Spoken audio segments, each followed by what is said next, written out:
হ্যাঁ দর্শক, এই মুহূর্তে আপনাদেরকে জানিয়ে রাখি ব্রেকিং নিউজ, সবথেকে বড় খবর এই মুহূর্তে। ক্যানিং পূর্বের যিনি প্রার্থী আইএসএফ প্রার্থী আরাবুল ইসলাম, তার গাড়িতে হামলা এবং তাকে খুন করার চেষ্টা করা হয়েছে তৃণমূলের পক্ষ থেকে, এমনটা কিন্তু আরাবুল ইসলাম এই মুহূর্তে তিনি জানাচ্ছেন। ভাঙড় থেকে ক্যানিংয়ে যাওয়ার পথে আরাবুল ইসলামের উপরে হামলা হয় এবং সেখানে তৃণমূলের দুষ্কৃতী এবং শওকত বাহিনী তার গাড়ির উপরে গুলি চার্জ করে এবং গাড়ির কাঁচ ভেঙে দেয় এবং আরাবুলকে প্রচণ্ড মারধর করে বলছে অভিযোগ। আরাবুল ইসলামের কর্মীদের মারধর করে এবং হাত পা ভেঙে দিয়ে 8জন কর্মী কিন্তু তারা নলমণি হসপিটালে এই মুহূর্তে অ্যাডমিট রয়েছে। এই মুহূর্তে গুরুত্বপূর্ণ খবর, ক্যানিংয়ের প্রার্থী আইএসএফ প্রার্থী আরাবুল ইসলামকে মারধর করা হয় অভিযোগের তিন শাসক দলের উপরে। শওকত মোল্লার বাহিনী হঠাৎ আরাবুল ইসলামের গাড়ির উপরে ঝাঁপিয়ে পড়ে এবং তার গাড়ির কাঁচটা ভেঙে দেওয়া হয় এবং কয়েকটা বাইক বাহিনী এসে এই হামলা কিন্তু চালায়। আরাবুল ইসলাম কিন্তু এই মুহূর্তে জানাচ্ছেন তার গাড়ির উপরে হামলা চালানো হয়েছে এবং হাকিমুল ইসলাম আরাবুল ইসলামের ছেলে, তাকেও প্রচণ্ড মারধর করা। এই খবর কিন্তু ক্যানিং পূর্বে থেকে আসছে। এই মুহূর্তে সবথেকে বড় খবর, আরাবুল ইসলামের ছেলে হাকিমুল ইসলাম, তাকে প্রচণ্ড মারধর করা হয় এবং 10-12টা মোটর সাইকেল সেটা জ্বালিয়ে দেওয়া হয় এবং ভেঙে ফেলা হয়। এই মুহূর্তে যে খবর, আরাবুল ইসলাম ক্যানিং থেকে প্রচারে, ভাঙড় থেকে ক্যানিংয়ে প্রচারে যাচ্ছিলেন, সেই প্রচারে যাওয়ার পথে শওকত বাহিনী আরাবুল ইসলামের গাড়িতে হামলা করে এবং তাকে প্যানে মারার চেষ্টা করে। আরাবুল্লাহ যে মারাত্মক অভিযোগ করছে এই মুহূর্তে, যে মারাত্মক অভিযোগ আরাবুল ইসলামের এই মুহূর্তে সবথেকে বড় খবর, আরাবুল ইসলাম যে মারাত্মক অভিযোগ করছে, আরাবুল ইসলামকে প্যানে মারার চেষ্টা করে শওকত মোল্লা বাহিনী, এমনটা কিন্তু তিনি বারবার বলে। শওকত মোল্লা ক্যানিং পূর্ব থেকে কিন্তু ভাঙড়ে লড়ছে ভোটে, কিন্তু ভাঙড়ে লড়লেও তার একটা দাফট কিন্তু কাজ করে ক্যানিং পূর্বতে। আর সেই ক্যানিং পূর্বতে কিন্তু আইএসএফ এবার টিকিট দিয়েছে আরাবুল ইসলামকে, প্রাক্তন তৃণমূল নেতা আরাবুল ইসলামকে আইএসএফের তরফ থেকে টিকিট দেওয়া হয়েছে এবং সেদিন থেকে তিনি টিকিট নিয়েছেন। শওকত মোল্লা হয়তো বুঝতে পেরে গিয়েছে যে ভাঙড় হারাবো, ফলে ক্যানিংটাকে ধরে রাখতে হবে। সেই কারণে কিন্তু আইএসএফ কর্মীদের প্রচণ্ড মারধর করে। যদিও বিধায়ক নওশাদ সিদ্দিকী ইতিমধ্যে কিন্তু তিনি নির্বাচনী প্রচারের জন্য মালদা মুর্শিদাবাদ রয়েছে। এই মুহূর্তে যে নওশাদ সিদ্দিকী যেটা জানিয়েছে, নওশাদ সিদ্দিকী আসবেন আজ রাতে। নওশাদ সিদ্দিকী তিনি ক্যানিং পূর্বতে যাবে এবং পুলিশ প্রশাসন, অ্যাকচুয়ালি এক কথা কিছু না বললে নয়, পুলিশ প্রশাসন অনেকেই বলছে নির্বাচনের পুলিশ প্রশাসন এসছে এবং নির্বাচন কমিশনারের কথা মতো কাজ করছে, কিন্তু ক্যানিংয়ে যে চিত্র আমরা দেখলাম, নির্বাচন কমিশনারের কথা মেনে কিন্তু তারা কাজ করেনি, এমনকি শাসকের চাটুকারিতা করছে বলে এমনটা আরাবুল ইসলাম অভিযোগ করছে যে আরাবুল ইসলামের ওপরে যে হামলা হয়েছে, আরাবুল ইসলাম অভিযোগ করছেন যে নির্বাচনের কথা অনুযায়ী কিন্তু পুলিশ কাজ করছে না। এখানে শওকত মোল্লার কথা মতো কিন্তু পুলিশ কাজ করছে।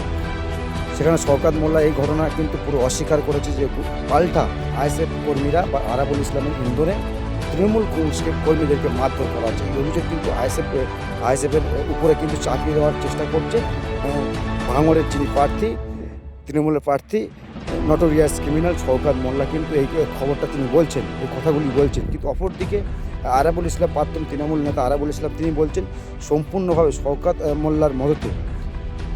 মোল্লার মদতে কিন্তু এই অত্যাচারের রোলার চলছে। কারণ এর আগে দেখেছিলাম 2021 সালে আইএসএফের যিনি ক্যান্ডিডেট কাজী শাহাবুদ্দিন সিরাজি, তিনি দাঁড়িয়েছিলেন সেখান থেকে এবং তার উপরে যে হামলা হয়েছিল, ঘর দোর লুট করা হয়েছিল, সেরকম কিন্তু ভরি প্রমাণ আইএসএফ কর্মীদের কাছে রয়েছে। তারপরেও আরাবুল ইসলাম যেটা জানাচ্ছেন, তাদেরকে প্রচণ্ড মারধর করা হয় এবং মেশিন পাট বোমাবাজি শেখানো হয়।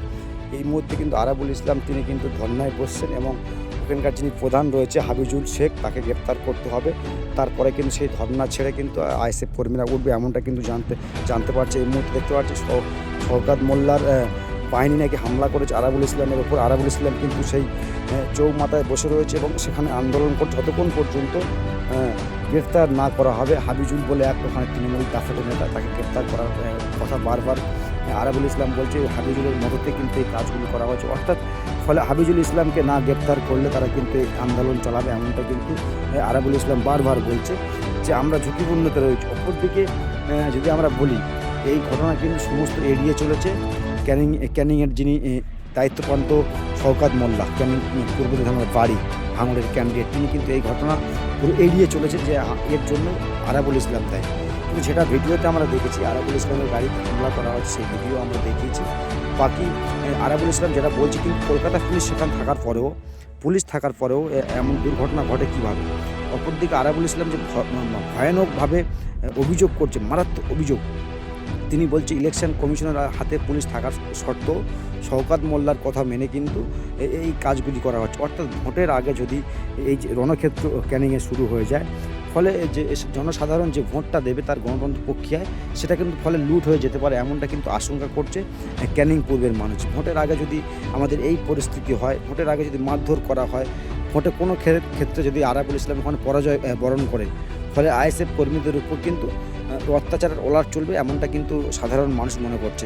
তাই নির্বাচনী প্রচার যেমন আরাবুল ইসলাম করছে তাকে করতে দেওয়া হোক। অপরদিকে শওকত বাহিনী যেভাবে এলাকায় দেফিয়ে বেড়াচ্ছে, যে আরাবুল ইসলামের অভিযোগ শওকত বাহিনী যেভাবে এলাকায় দেফিয়ে বেড়াচ্ছে, ফলে এখানে নির্বাচন করা কোনো মতে সম্ভব নয়। আমরাও বারবার বলেছিলাম এই ক্যানিং পূর্বেতে সন্ত্রাসের রোলার চলে আর শওকত মোল্লা রোলার চালায়, ফলে এখানে নির্বাচন করাটা অনেক টাফের ব্যাপার হয়ে যাবে। ফলে এখানে নির্বাচন সেভাবে হয়তো হবে না, ভোট লুট হবে। অনেকেই বলছে এই কথাগুলি।